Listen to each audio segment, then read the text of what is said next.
Nama saya Foskada Salonika Renega. Saya dari kelas 11 MIA 1 absen 31. Di sini saya membawakan drama monolog berjudul Dokter Jawa, karya dari Putu Fajar Arjana.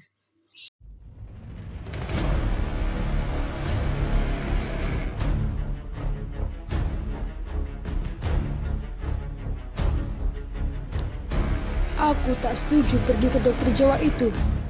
Ia mengecam tukang sihir. Lama-lama kita jadi sejawa semua. Sudah, kita ke Bapak Tibo saja. Jelas ia suku kita. Anak kau ini sudah mau lahir. Jangan so pikir Jawa atau Papua. Sekarang panggil dokter itu. Kau saja yang panggil. Kau kan yang mau melahirkan. Ini perbuatan kau juga. Dini hari, saya dipanggil oleh mereka. Ada seorang wanita yang ingin melahirkan. Melahirkan memang tak kenal waktu. Begitu juga kematian. Mengapa saya membicarakan kematian? 3 tahun saya bekerja di sini. Saya menjadi saksi bahwa semua penyakit di sini berakhir dengan kematian. Hukum keseimbangan sudah tidak ada di sini. Saya sebagai orang Jawa yang diajarkan keharmonisan oleh orang tua saya, merasa tertampar oleh pahitnya kenyataan bahwa semua itu tidak benar. Saya menjadi saksi bahwa hampir semua orang di sini mati. Saya merasa gagal menjadi dokter. Saya gagal menyelamatkan nyawa mereka. Saya memang bukan malaikat penyelamat. Tapi setidaknya, jika saya memiliki kemampuan, saya bisa menyelamatkan mereka.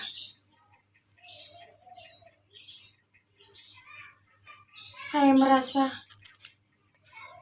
saya tidak layak untuk menjadi profesi ini. Apakah saya harus menjadi orang normal?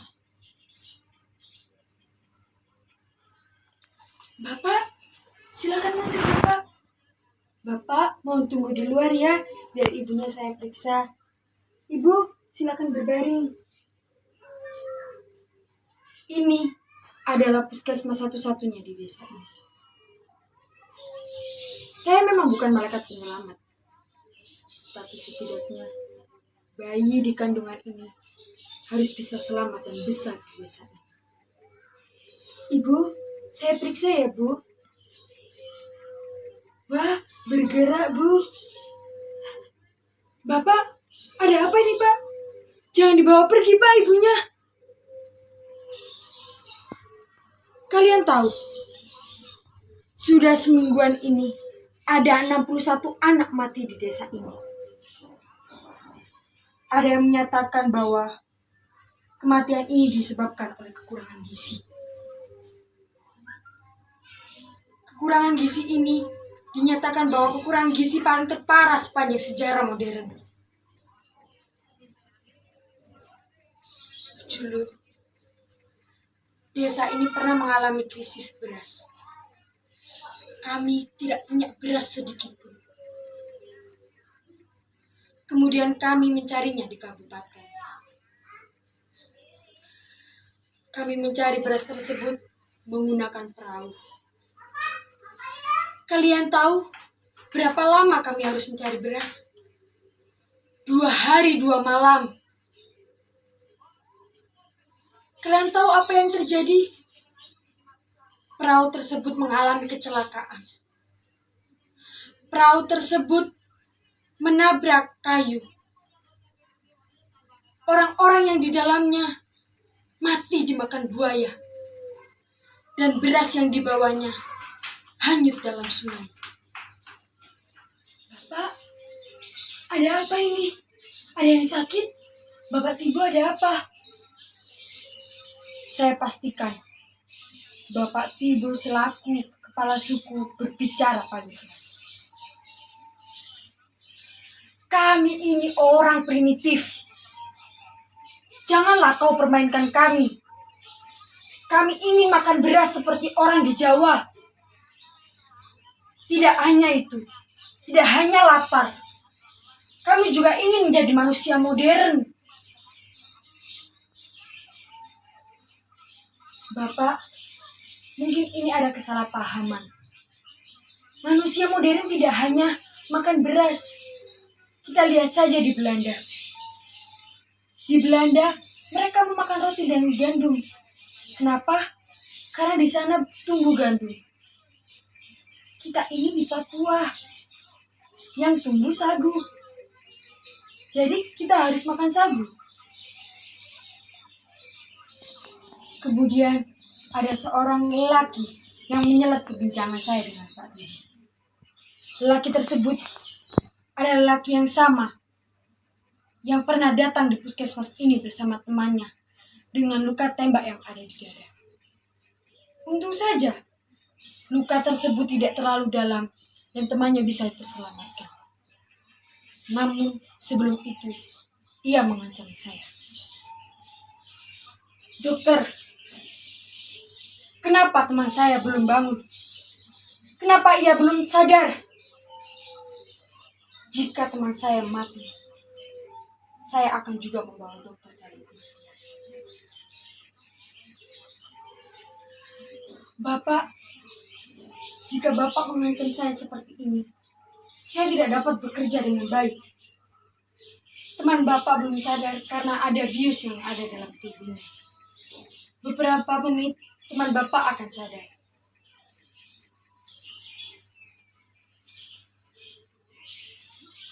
Amon, Amon, pelan-pelan Amon. Ayo, kita pergi dari sini. Pelan-pelan Amon.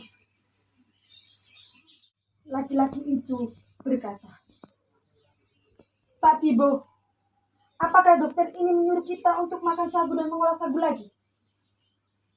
Kita tahu bahwa sagu kita habis dimakan tentara-tentara itu. Pak Tibo pun menjawab, iya. Bapak-bapak, begini saja. Bagaimana kalau besok kita bersama-sama pergi ke hutan untuk mencari sagu? Bagaimana Pak Tibo? Apakah setuju? Bapak-bapak yang lainnya? Bapak-bapak pun menjawab, setuju. Dan keesokan harinya, saat kami berangkat ke hutan untuk mencari sagu, kami terkejut. Karena apa? Tidak ada lagi sagu. Yang ada hanya lahan sawit. Lahan-lahan sawit itu pun menjadikan rakyat sengsara. Anak-anak hanya bisa memakan batok dan sagu dari kelapa muda. Dan orang tua hanya bisa memakan buah nipah yang tumbuh di rawa. Semua ini salah pemerintah. Pemerintah harus bertanggung jawab atas ini. Pemerintah Jawa yang menyuruh untuk mengganti sagu dengan beras. Padahal apa? Di tanah Papua tidak tumbuh beras. Bagaimana bisa kelaparan ada di surga? Suatu hari, ada transmigran dari Bali menemui saya untuk berobat. Dia merubah hidup saya. Dokter, terima kasih ya dokter. Dokter kenapa?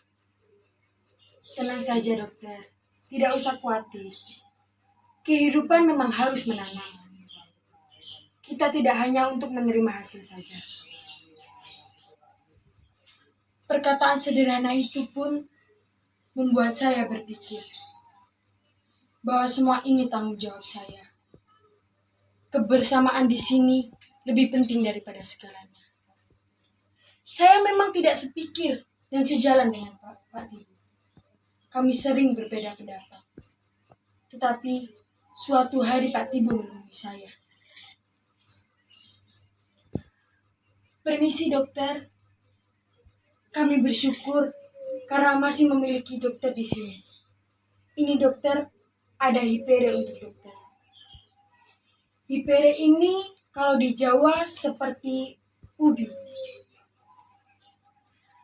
Saya pun menerima dan berterima kasih.